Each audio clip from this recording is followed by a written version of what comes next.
I'm sorry for being late with this video because by the time it is published, you probably only have 5 to 4 more days left to download it. You can get it from Epic Games for free or else you'll have to pay. In case you do not know, Epic Games plan to give out free games every 2 weeks for the whole of 2019. The problem is that for every free game they release, the offer also only is available for a 2-week time frame. The past few free-play games was not very impressive in my opinion, so although I tried them, I did not make a video of it. I wasn't expecting much from Slime Rancher 2, but I was wrong. This is one of those games that the younger me would have killed to play. The current me prefer to avoid single-player games in general unless it has a very good storyline in which I'll be playing more for the story and not the progression. Slime Rancher is like a farming sim and it seems more of a achievement based game. I just don't like to play this kind of games alone. So the general idea is that you have a farm of slimes and you use their byproduct to sell and get in-game money. But there is of course a lot more to the game. First of all, you wouldn't want your slime running everywhere. It's messy and the loops will be all over the place. So you need something called a corral, which acts like a fence or a cage to keep them together. There's another reason why you need to separate them as well, which we'll get into in just a moment. There are gardens that you can construct to do your plantations for slime food. You can't sell the food directly as mentioned before, you have to feed it to the slime and get the byproduct. I say byproduct, but we all know it's basically poop. And apparently food here is very low in fiber because it is hard as a rock and sounds like glass.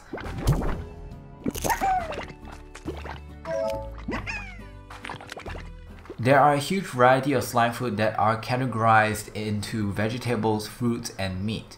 You can find them in the wild basically outside of the ranch or produce them through plantation for fruit and vegetables with the garden, and for the meat you can get chickens and breed them in something called a coop.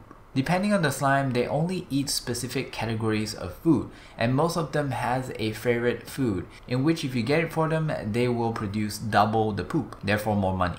One of the interesting aspects of the game is the combining of slimes. If two different slime type eats each other's poop, well, this video got dark really fast. If they ingest a different slime poop, they will turn into a largo, a species of two different slimes. For example, if you feed a pink slime a rock slime poop, it turns into a pink rock largo. The benefit of combining them is that now they would eat anything the two species of slimes were to take, making it easier to feed, and can also have two favorite food. They will also poop both types of slime poop for each serving, which means you get 2 poops, and if you feed its favorite food, you get 4 poops. I really need to stop saying poop. It actually has a name. The poop are called plort. So you take the plort and you sell them in the poop machine. Okay, now you need to know that you should only combine 2 species of slime, because when a third species were to introduce itself, for example if that pink rock largo were to eat let's say a honey slime poop, then they'll turn into a tar and they'll start killing other slimes. Remember that I said earlier there's another reason why you need to separate them, and this is it. If you do not separate them, they will sniff out each other's poop and turn into a tar.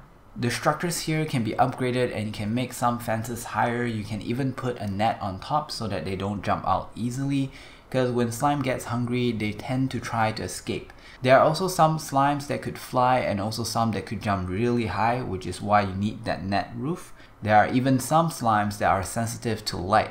I'm trying not to say sunlight because technically I'm not sure if we're even on a planet within the solar system, so that star might not be the sun. I'm going to be honest here, I wasn't paying attention to the game's lore because when I first started the game, I wasn't expecting it to be good, and once you miss one too many letters, you tend to stop reading the others. So back to the light sensitive slimes. In order to keep them alive, you need to build a coral with a solar shield. Oh my god, the word solar is in the shield. Does that mean it is our sun? There are some slimes that lives on the water. Speaking of water, if you ever see a tar, you can spray them with water or grab them and throw them into the ocean. Now I'm wondering if I can call it ocean. Anyways, your objective seems to be expansion and progression, and with more money you will get to unlock more stuff like the upgrades we talked about on your coral or even the garden. You can also unlock a science lab with 10,000 in-game currency, in which you can do so much more. For example, portals which you can place to go from one point to another quickly. You can install extractors to get rare materials. To be honest, I haven't gotten that far yet, but I did realize that you need all kinds of poop to use to craft those sciencey stuff. So by having one best slime poop for money is not good enough. The game actually requires you to have a variety of poop. Another reason why you want to have a variety of poop is because the market actually fluctuates depending on the supply. For example, if you sell too many rock poops, the value of rock poops will drop, so sometimes it might actually be a good idea to keep some of these in a silo until the value goes back up. Now, to get good slimes and good feeding materials, etc., you will need to venture deep into the world and unlock parts of the map. There will be doors blocking some of the path in which you will need a slime key that you can get from Gordos, basically a bigger version of a slime. You'll need to feed them until they explode. Depending on which Gordo, they could either drop a slime key or sometimes open up a portal which allows you to go back to your ranch quickly. That portal is permanent, which means that you can also use it like a fast way to travel back deep into the map. Be careful, as you could die playing this game. Not in real life, but you will get respawn when that happens. The drawback is that you'll lose all the loots that you are carrying at the time, and time in that world would have passed. This means that your slime might be hungry and break out sometimes, or maybe wild slime may have invaded your ranch. You could make yourself stronger with personal upgrades. This includes things like health, stamina increment, stamina efficiency so you can run longer. There are jetpacks, water guns, item capacity expansion, and more. Now I'm going to wrap this up because the longer it takes for me to publish this video, the less time you'll have to get this game for free if you do not know about it. Because again, the offer will end in 4 or 5 days time.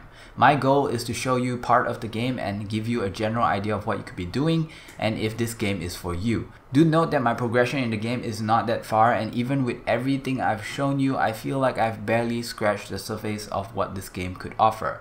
Also, this is only the adventure mode and there are 2 other modes that I haven't even tried yet. At this point, I'll rate the game an awesome 8 out of 10. So check it out if you are into it and let me know down in the comments if you liked it or not and why. Also tell me what more is there to expect if I keep playing. Don't forget to like and subscribe. See what happens. Have a pleasant day. Bye bye.